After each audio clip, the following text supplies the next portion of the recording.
Good morning class, my self Sheetal Jat and हम chapter 10 का जो हमने फर्स्ट पार्ट देखा था उसके आगे हम संसाधन और विकास रिसोर्सेस एंड डेवलपमेंट का सेकेंड पार्ट मतलब हाफ ऑफ चैप्टर अपना कंप्लीट हो गया था। अब अपन संसाधनों का संरक्षण से पढ़ेंगे। संसाधन किसी भी तरह के विकास में महत्वपूर्ण भूमिका निभाते हैं। ठीक है, जो रिसोर्सेस होते हैं वो हमारे किसी भी तरीके का डेवलपमेंट हो, किसी भी तरीके का विकास हो, उसमें महत्वपूर्ण भूमिका निभाते हैं। परंतु संसाधन को विवेकहीन उपयोग में अति उपयोग के कारण कई सामाजिक और आर्थिक स्थितियां पैदा हो जाती है। कहीं मतलब इकोनॉमिकल और फिजिकल कोई भी चीज़ें होती है, सामाजिक चीज़ें होती हैं, अगर हम इसका ज़्यादा उपयोग करते हैं किसी कारणवश तो उससे क्या होता है, हमारे समस्या पैदा हो सकती है। इन समस्याओं से बचाव के लिए विभिन्न स्तरों पर संसाधन का संरक्षण आवश्यक है। तो हमें इस बचाव के लिए संसाधनों को कम से कम यूज़ करना चाहिए। जितना हमको किसी रिसोर्स की नीड की ज़रूरत है हमें उतना ही रिसोर्स यूज़ करना चाहिए। गांधी जी ने संसाधनों के संरक्षण पर अपनी चिंता में ये शब्द व्यक्त किए हैं कि हमारे पास हर व्यक्ति की आवश्यकता पूर्ति करने के लिए बहुत कुछ है, लेकिन किसी के लालच की संतुष्टि के लिए नहीं। मतलब क्या होता है इसका कि हमारे पास किसी भी व्यक्ति की कोई भी नीड है, कोई भी आवश्यकता है, कोई भी ज़रूरत है, तो वो पूरा करने के लिए तो बहुत कुछ है, पर किसी के लालच को संतुष्ट करने के लिए कुछ भी नहीं है। मतलब हमें लालचीपना नहीं दिखाना चाहिए। जैसे हम हमारे पास फैन होता है तो हम क्या बोलते हैं, हमें एसी चाहिए। एसी होता है तो मतलब हमारी डिमांडें बढ़ती जाती है। इसीलिए जो रिसोर्सेज हमारे पास है एक सीमित दायरे में हमें उसमें खुश रहना चाहिए। अर्थात हमारे पास पेट भरने के लिए बहुत कुछ है लेकिन पेटी भरने के लिए कुछ भी नहीं है। ठीक है, मतलब पेट भरने के लिए खाना तो हम कहीं से भी ला सकते हैं, लेकिन हम पैसा भर भर के घर में रखेंगे, सामने वाले कोई भी हमारे सामने कोई भूखा रहेगा, हम उसे कुछ ना देंगे, कुछ ना खिलाएंगे, ये सब गलत है। तो हमें पेट भरने के लिए रिसोर्सेज की ज़रूरत है, ना कि पेटी भरने के लिए, पैसा भरने के लिए, पैसा लूटने के लिए, लालच दिखाने के लिए पैसे की संसाधन की ज़रूरत नहीं है। भू संसाधन के बारे में पढ़ेंगे। अगर संसाधन और संरक्षण पढ़ा था, अब हम भू संसाधन पढ़ेंगे। भू संसाधन से क्या समझ में आता है आपको? अर्थ से, कृषि से रिलेटेड, भूमि से रिलेटेड जो भी संसाधन, जो भी रिसोर्सेस होते हैं उसे हम भू संसाधन बोलते हैं। हम भूमि पर रहते हैं, इस पर अनेकों आर्थिक क्रियाकलाप करते रहते हैं और विभिन्न रूपों में इसका उपयोग करते हैं। अर्थात भूमि एक बहुत महत्वपूर्ण प्राकृतिक संसाधन है। ठीक है, ये बहुत ही जरूरी और बहुत ही नेचुरल संसाधन है, प्रकृति से मिला हुआ संसाधन है। प्राकृतिक वनस्पति, वन्य जीवन, मानव जीवन, आर्थिक क्रियाएं, परिवहन भूमि पर ही आधारित है। भारत में भूमि पर विभिन्न प्रकार की भू आकृतियां हैं, जैसे क्या क्या है, पर्वत है, माउंटेन्स है, पठार है, मैदान है, द्वीप पाए जाते हैं। ये सब क्या है, हमारी प्रकृति से मिली हुई हमें चीजें मिली हुई है। लगभग 43% जो है भू क्षेत्र, जो मतलब 43%, लगभग 43% जो हमारे पास हो गया है भूमि के लिए मैदान है, जो कृषि और उद्योग के विकास के लिए सुविधाजनक है। ठीक है, जो कृषि के लिए मतलब खेतों के लिए, कृषि से रिलेटेड और उद्योग के रिलेटेड, मैदानों से रिलेटेड डेवलपमेंट के लिए सुविधाजनक है। वे कुछ बारहमासी नदियों के प्रवाह को सुनिश्चित करते हैं, पर्यटन विकास के लिए अनुकूल परिस्थितियां प्रदान करते हैं और परिस्थितियों के लिए महत्वपूर्ण है। देश के क्षेत्रफल का लगभग 27% हिस्सा पठारी क्षेत्र है। देश में क्षेत्रफल के लिए कम से कम 27% जो हिस्सा है हमारा वो क्या है, पठारी क्षेत्र है। ठीक है, इन क्षेत्र में खनिजों के लिए, ईंधन के लिए, वनों के लिए अपार संचय कोष है। काय के लिए, खनिज के लिए, खाने पीने के लिए, अनाज के लिए, ईंधन के लिए, पेट्रोल के लिए, डीजल के लिए अपार संचय कोष है।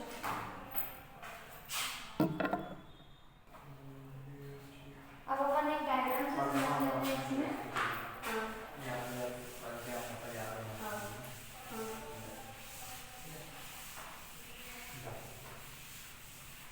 नाम क्या पता चला, नाम लिख सकता है। देखिए इस तरीके से डायग्राम बना देख लेते हैं। ये 3 क्षेत्र में डिवाइड है। एक हमारा है 27%, ये 30% और ये 43%। 43% जो है वो हमारा काय के लिए है, मैदानों के लिए है।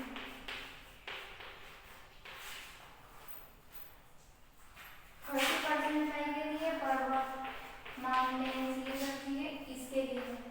30% 27% हमारा किसके लिए, पठार के लिए। फिर डायग्राम से हमें क्लियर होता है कि 47% पठार के लिए, 43% हमें मैदानों के लिए दिया गया है, 30% पर्वत के लिए दिया गया है। ठीक है, मुख्य भू आकृतियों का अंतर्गत क्षेत्र, ये मैंने आपको क्षेत्र यहाँ पर क्लियर किया है। अब भू उपयोग पढ़ते हैं हम।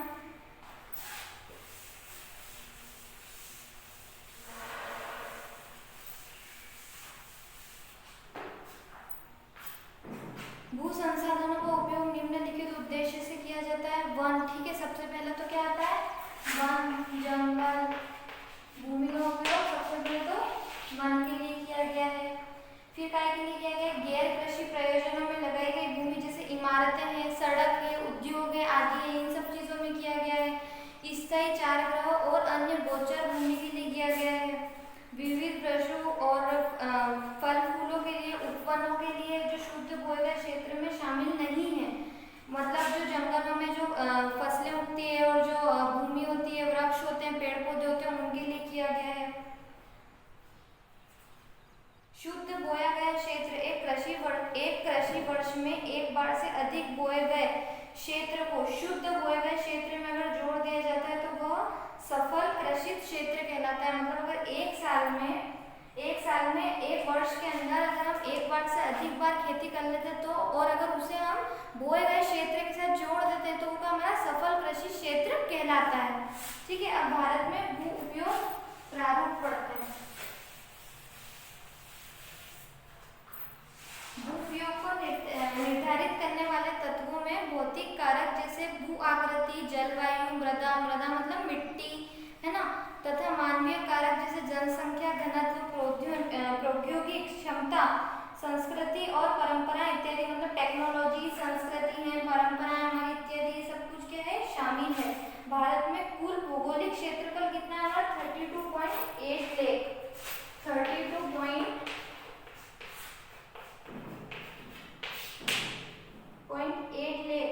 ठीक है, वर्ग किलोमीटर। ये क्या है, हमारा भौगोलिक क्षेत्रफल है, जोग्राफिकल क्षेत्रफल है, जोग्राफिकल एरिया इसको बोलेंगे। परंतु इसके 93% भाग में ही भू उपयोग आंकड़े उपलब्ध है। 93% इसके 93% भाग में ही जो है हमारे भू उपयोग आंकड़े उपलब्ध है, क्योंकि पूर्वोत्तर प्रांतों में असम को छोड़कर अन्य प्रांतों के सूचित क्षेत्र के बारे में जानकारी उपलब्ध में नहीं है। स्थायी चारागाहों के अंतर्गत भी भूमि कम हुई है। पशुधन की इतनी बड़ी संख्या के लिए चारा उपलब्ध कराने में कैसे समर्थ होंगे। ठीक है, हमें जो चारा मिलता है वो अंतर्गत, उसमें भी क्या है, हमारी भूमि बहुत कम हमें मिली है। उसके कारण क्या होता है, पशुधन के जो चारा होता है वो हम उपलब्ध कराने में असमर्थ हो जाते हैं। और इसके अलावा परिणाम क्या क्या होंगे, वर्तमान पड़ती भूमि के अतिरिक्त अन्य पड़ती भूमि अनुपजाऊ है और इन पर फसलें उगाने के लिए कृषि लागत बहुत ज्यादा है। मतलब अगर हम इसके लिए वापस से खरीदते हैं जमीन तो हमारे जो इसकी लागत है वो बहुत ज्यादा है। हमारे देश में राष्ट्रीय वन नीति 1952 द्वारा निर्धारित वनों के अंतर्गत 33% भौगोलिक क्षेत्र वंचित है। 1952 द्वारा निर्धारित वनों में राष्ट्रीय वन नीति, अगर आपसे पूछते हैं कि राष्ट्रीय वन नीति कब हुई थी, तो 1952 में हमारे देश में, जिसकी तुलना में वन के अंतर्गत क्षेत्र काफी कम है। ठीक है, वन नीति द्वारा निर्धारित यह सीमा परिस्थिति संतुलन बनाए रखने के लिए आवश्यक है। वन क्षेत्रों के आसपास रहने वाले लाखों लोगों को आजीविका इस पर निर्भर करती है। मतलब जो भी जंगल के आसपास रहने वाले लोग होते हैं उनके ऊपर ये आजीविका निर्भर करती है। भू उपयोग का एक भाग बंजर भूमि और दूसरा गैर कृषि प्रयोजनों में लगाया गया है। भूमि एक ऐसा संसाधन है जिसका उपयोग हमारे पूर्वज भी करते आए, मतलब हमारे पुराने लोग भी करते आए हैं, तथा भावी पीढ़ी भी इसका भूमि का उपयोग करेगी, मतलब आगे की पीढ़ी भी इसका उपयोग करेगी। हम भोजन, मकान और कपड़े की अपनी मूल आवश्यकताओं का 95% भाग भूमि से प्राप्त करते हैं। मतलब जो हमारे भोजन है, मकान है, कपड़े, इनके अपनी मूल आवश्यकताओं के 95% भाग हम हमारी भूमि से ही प्राप्त करते हैं। इस समय भारत में लगभग लगभग 13 करोड़ हेक्टेयर भूमि निम्नीकृत है। इसमें से लगभग 28% भूमि निम्नीकृत वनों में अंतर्गत है। 13 करोड़ में से कितने 28% भूमि जो है वो हमारी वनों में अंतर्गत है, वनों में लगी हुई। 56% क्षेत्रफल जल के अंदर है, जल संसाधन में, और शेष क्षेत्र में जो है वो लवणीय और क्षारीय है। कुछ मानव क्रियाओं जैसे अति पशुचारण है, खनन है, भूमि के निम्नलिखित मुख्य भूमिका निभाई है। खनन के उपरांत खदानों वाले स्थानों में गहरी खाइयों और मलबे के साथ खुला छोड़ दिया जाता है। खनन के कारण झारखंड, छत्तीसगढ़, मध्य प्रदेश और उड़ीसा जैसे राज्यों में भूमि निम्नीकरण का कारण बना है। गुजरात, राजस्थान, मध्य प्रदेश और महाराष्ट्र में अति पशुचारण भूमि निम्नीकरण का मुख्य कारण बना है। मतलब गुजरात, राजस्थान और मध्य प्रदेश में पशुचारण सबसे ज्यादा होता है। पंजाब, हरियाणा और पश्चिमी उत्तर प्रदेश जैसे राज्यों में अधिक सिंचाई भूमि का निम्नीकरण है। मतलब यहाँ पर अधिक सिंचाई और अधिक भूमि का निम्नीकरण हुआ है। अति सिंचन में लवणीयता और क्षारीयता बढ़ जाती है। खनिज प्रक्रियाओं में जैसे सीमेंट है और पत्थर है और मिट्टी है, इन सब का जो बहुत अधिक मात्रा में वायुमंडल में जो धूल विसर्जित होती है, जब इसकी परत भूमि पर जम जाती है तो मिट्टी जो मृदा होती है उसकी जल सोखने की अवरुद्ध बढ़ जाती है। मतलब जो हमारी मिट्टी है इसमें हम बार बार धूल जो जमती जाएगी तो क्या होगा, हमारा पानी जो है उसको बहुत सोखेगा और हमको पानी भी बहुत लगेगा। ठीक है, पिछले कुछ वर्षों से देश के विभिन्न भागों में औद्योगिक जल विकास से बाहर आने वाला अपशिष्ट पदार्थ भूमि और जल प्रदूषण का मुख्य स्रोत है। मतलब पिछले कुछ टाइम से जब ऐसा होने लगा तो क्या हमारा जल प्रदूषण बढ़ने लगा है। क्यों नहीं बढ़ेगा? जैसे आज आपका गाँव है, आज आप घर में बहुत सारी मिट्टी, उसमें अपन बहुत सारा कहीं पर पानी, उसमें बहुत सारा कचरा डालते जाएंगे तो वो क्या है, मतलब जल प्रदूषण बढ़ता जा रहा है, हमारा पानी भी गंदा हो रहा है। ठीक है, तो ये बताया गया है कि हमें ज़्यादा कचरा कूड़ा नहीं करना चाहिए, जल प्रदूषण का बचाव करना चाहिए, ज़्यादा जल प्रदूषण नहीं करना चाहिए। जल प्रदूषण भी हमारा इन सब चीज़ों के कारण बहुत ज़्यादा हो रहा है। क्यों? क्योंकि भूमि पर जो हमारी मिट्टी जम जाती है वो मृदा को क्या करती है, सोखने की प्रक्रिया बना लेती है। उसके बाद में जब हमारी मिट्टी जमती है उसके कारण क्या होता है, हमारा जल प्रदूषण होता है। अब मृदा संसाधन पढ़ लेते हैं। यहाँ पर मृदा संसाधन मतलब क्या होता है? मृदा मतलब होता है मिट्टी,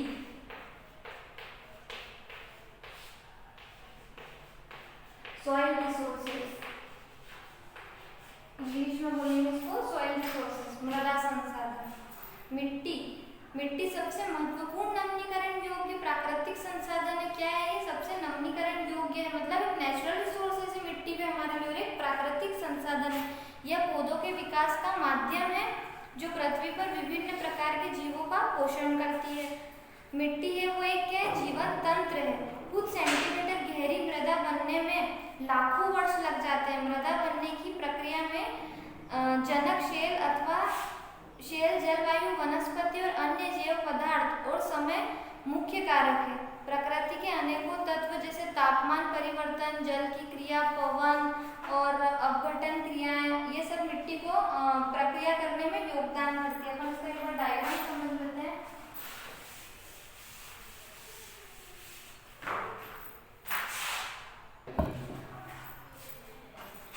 ये देखिए ऐसे सॉइल प्रोफाइल का डायग्राम बनता है।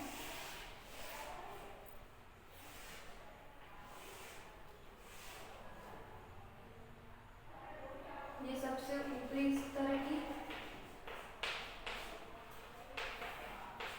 मृदा, यहाँ पर क्या होता है, बालू होगी,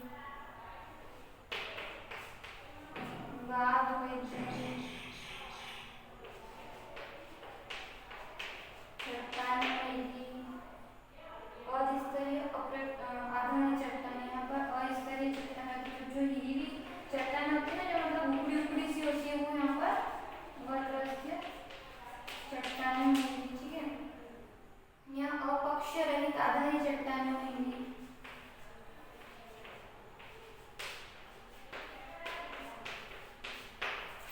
ये देखिए, ये क्या है हमारा सॉइल प्रोफाइल का डायग्राम। यहाँ सबसे क्या होती है, ऊपरी मतलब इसमें पत्थर भी होंगे और बहुत सारी चीजें होंगी, ऐसी वाली मिट्टी होती है। यहाँ पर उससे थोड़ी सी अच्छी मिट्टी होती है, यहाँ पर अस्तरीय मतलब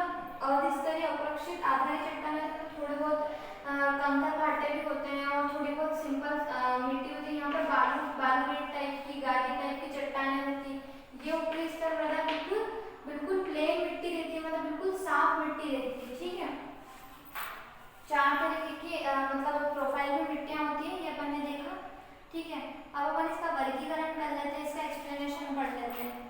जलोढ़ मृदा है ना, यह मृदा विस्तृत रूप से फैली हुई है और यह देश की महत्वपूर्ण मृदा है। जलोढ़ मृदा क्या है, ये विस्तृत रूप से फैली हुई है, हमारे देश की महत्वपूर्ण मृदा है। वास्तव में संपूर्ण स्तरीय मैदान जलोढ़ मृदा से बना हुआ, जो हमारे मैदान होते हैं, संपूर्ण उत्तरी मैदान होते हैं, उत्तरी साइड के मैदान होते हैं, वो किससे, जलोढ़ मृदा से, जलोढ़ मिट्टी से बना हुआ है, ठीक है। ध्यान रखना, क्वेश्चन आ सकता है, आपसे पूछ सकते हैं। यह मृदा हिमालय की 3 महत्वपूर्ण नदी सिंधु, गंगा और ब्रह्मपुत्र नदियों द्वारा लाए गए निष्पेक्षों से बनी हुई है। किन 3 नदियों से बनी हुई है ये मिट्टी, तंत्रों से, सिंधु, गंगा और ब्रह्मपुत्र से, ठीक है। और ये कहाँ तक फैली हुई है, राजस्थान और गुजरात तक फैली हुई है।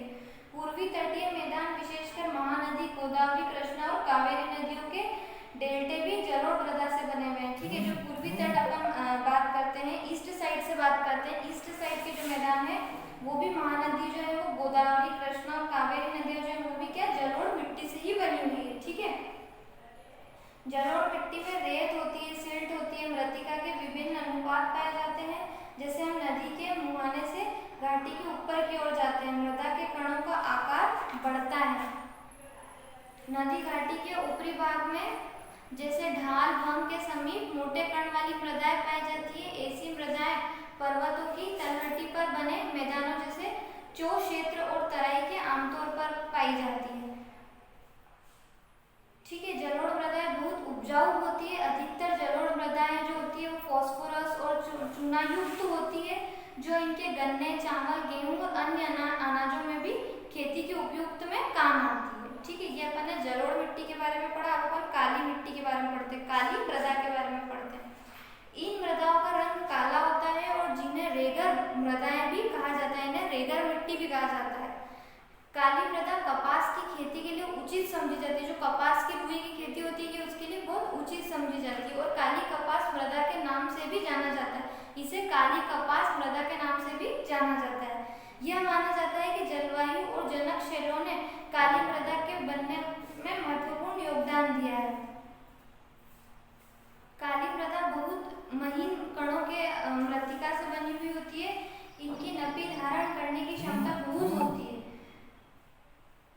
इसके अलावा ये मृदाएं कैल्शियम कार्बोनेट, मैग्नीशियम, पोटाश और चूने के पौष्टिक तत्वों से परिपूर्ण होती है, ठीक है। जिसमें इनमें अच्छी तरह वायु मिश्रण होता है। गीली होने पर ये मृदाएं चिपचिपी हो जाती है और इनको जोतना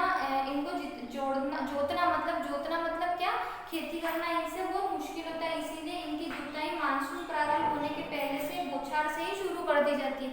मतलब जब पानी आने लगता है उस टाइम जब बौछार आती है, थोड़ा बहुत पानी आने लगता है, जब से इसकी जो जुताई है चालू कर दी जाती है। अपन ने जलोढ़ मिट्टी के बारे में पढ़ा, काली मिट्टी के बारे में पढ़ा। अपन लाल और पीली मृदा के बारे में पढ़ेंगे।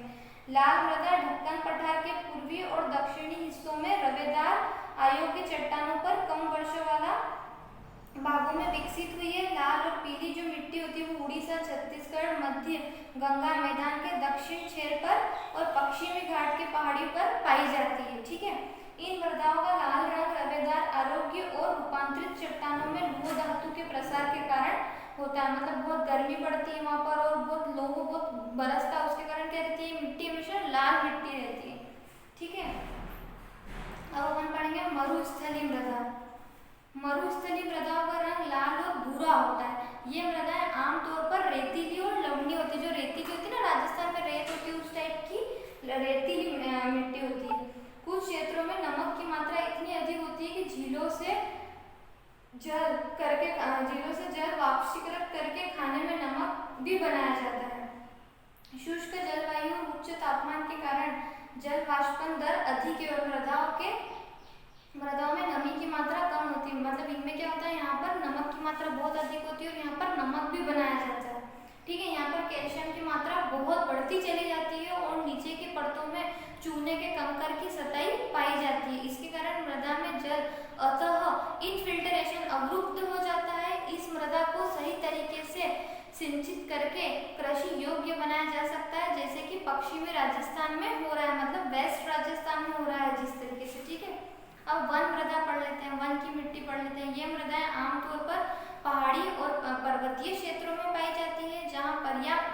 वर्षा वन उपलब्ध हो, ठीक है। वर्षा वन उपलब्ध हो मतलब तो आप समझते हैं जहाँ पर पानी अच्छी तरीके से उपलब्ध हो। इन मृदाओं के गठन में पर्वतीय पर्यावरण के अनुसार बदलाव आता है। नदी घाटियों में ये मृदाएं दोमट और सिल्टदार होती है, ठीक है, परंतु ऊपरी ढालों पर इनका गठन मोटे कणों का होता है। नदी घाटियों के नीचे क्षेत्रों में विशेषकर नदी सोपने और जलोढ़ पंखों में आदि में ये मृदाएं उपजाऊ होती है, ठीक है। अपन ने कितनी सारी मिट्टियों के बारे में पढ़ा, लाल और पीली मिट्टी के बारे में पढ़ा, काली मिट्टी के बारे में पढ़ा, जलोढ़ के बारे में पढ़ा, मरुस्थली के बारे में पढ़ा, वन के बारे में पढ़ा, ठीक है। लास्ट है अपना मृदा अपरदन और संरक्षण। मृदा के कटाव और उसके बहाव की प्रक्रिया को मृदा अपरदन कहा जाता है। मृदा के बनने और अपरदन की क्रियाएं आमतौर पर साथ साथ चलती है और दोनों में संतुलन होता है, परंतु मानवीय क्रियाएं जैसे पशुचारण है, निर्माण है और खनन है, ये सब क्या होता है, कई बार संतुलन इसके भंग हो जाते हैं और ये प्राकृतिक तत्व जैसे पवन है, हिमनदी है, जल मृदा है, ये अपरदन करते हैं, ठीक है। इसमें यही बताया गया है। बाकी तो आपको सॉइल इरोजन के बारे में बताया गया है। बाकी आपका चैप्टर यहाँ पर कंप्लीट होता है।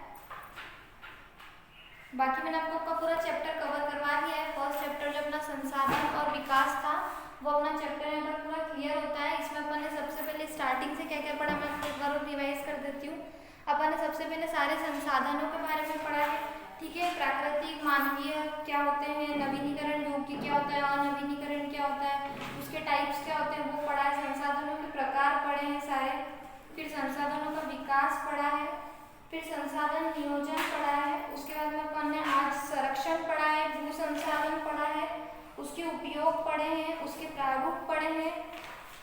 उसके बाद में अपन ने सॉइल इरोजन के बारे में पढ़ा है, सारी मिट्टियों के बारे में पढ़ा है कि सारी मिट्टियाँ क्या होती है। ये आपका चैप्टर यहाँ पर कंप्लीट होता है। इसकी पीडीएफ आपको जिस दिन आपका जो डे होगा उस दिन मिल जाएगी। I hope to understand this chapter and thank you and मिलते हैं नेक्स्ट वीडियो में। जब तक के लिए बाय।